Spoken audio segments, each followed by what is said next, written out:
আসসালামু আলাইকুম এভরিওয়ান। আজ আমি তৈরি করছি পোলাও।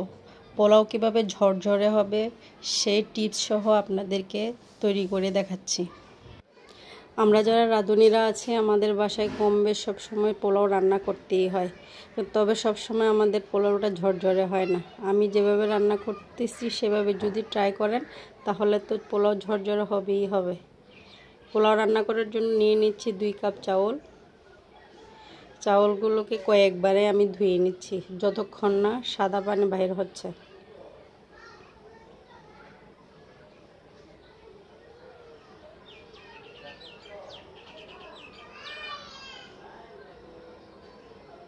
চাউলগুলো ধোয়া হয়ে গেছে, আমি একটা ছাঁকনিতে ছেঁকে নিচ্ছি। এখন একটা প্যানে দিয়ে দিচ্ছি তেল। তেল দিয়ে দিলাম একটি পেঁয়াজ কুচি। পেঁয়াজগুলোকে নেড়ে চেড়ে লাল লাল করে ভেজে নিব। পেঁয়াজের কালারটা বাদামি কালারের মতো যেতে হয়, ওরকম হলেই তুলে নিব। আমার পেঁয়াজগুলো বাদামি কালার হয়ে গেছে, এখন তুলে নিচ্ছি। দিয়ে দিচ্ছি কয়েকটা বাদাম, কাজু বাদাম আর পেস্তা বাদাম দিয়ে দিয়েছি। আপনারা যে বাদাম দিতে পছন্দ করেন সে ওই রকম বাদামই দিতে পারেন।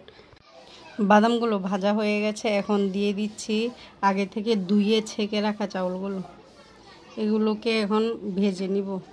দিয়ে দিয়েছি 1 চামচ লবণ, নেড়ে চেড়ে ভালোভাবে ভেজে নিচ্ছি। আমি এখন দিয়ে দিচ্ছি পানি। আমি এখানে 2 কাপ চালের সাথে 3 কাপ পানি আর 1 কাপ দুধ দিয়েছি। এখন দিয়ে দিচ্ছি কয়েকটা কাঁচামরিচ।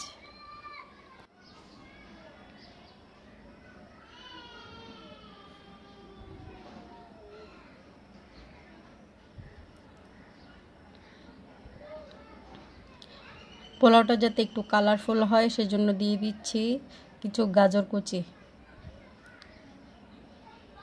আপনাদের যদি গাজরটা ভালো না লাগে চাইলে নাও দিতে পারেন।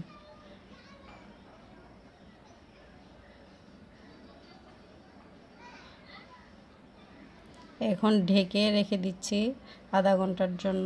আমি দমে দিয়েছিলাম আধা ঘন্টা। দেখেন আমার পোলাওটা মাশাআল্লাহ কি সুন্দর ঝরঝরে হয়েছে।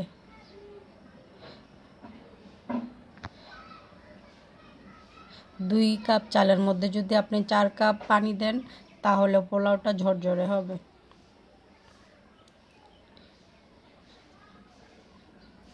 আমার ভিডিওগুলো যদি আপনাদের ভালো লাগে লাইক, কমেন্ট, শেয়ার করে আমার পাশে থাকবেন।